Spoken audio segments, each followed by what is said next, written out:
સમાચાર કચ્છથી પ્રાપ્ત થઈ રહ્યા છે। કચ્છમાં સગીરા પર દુષ્કર્મના કેસમાં કાર્યવાહી કરવામાં આવી છે।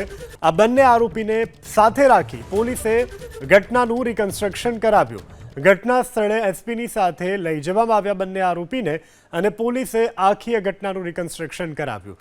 દ્રશ્યમાં દેખાતા આ બંને નરાધમ કે જેણે એક સગીર વયની છોકરી સાથે દુષ્કર્મ ગુજાર્યું હતું, સગીરા સાથે દુષ્કર્મ ગુજારવામાં આવ્યું। બંનેની પોલીસે ધરપકડ કરી અને ત્યારબાદ બંને આરોપીને સાથે રાખી ઘટનાનું રિકન્સ્ટ્રક્શન કરાવવામાં આવ્યું।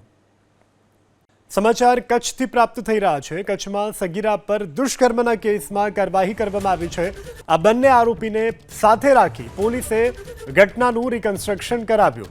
ઘટના સ્થળે એસપીની સાથે લઈ જવામાં આવ્યા બંને આરોપીને અને પોલીસે આખી ઘટનાનું રિકન્સ્ટ્રક્શન કરાવ્યું। દ્રશ્યમાં દેખાતા આ બંને નરાધમ કે જેણે એક સગીર વયની છોકરી સાથે દુષ્કર્મ ગુજાર્યું હતું, સગીરા સાથે દુષ્કર્મ ગુજારવામાં આવ્યું। બંનેની પોલીસે ધરપકડ કરી અને ત્યારબાદ બંને આરોપીને સાથે રાખી ઘટનાનું રિકન્સ્ટ્રક્શન કરાવવામાં આવ્યું।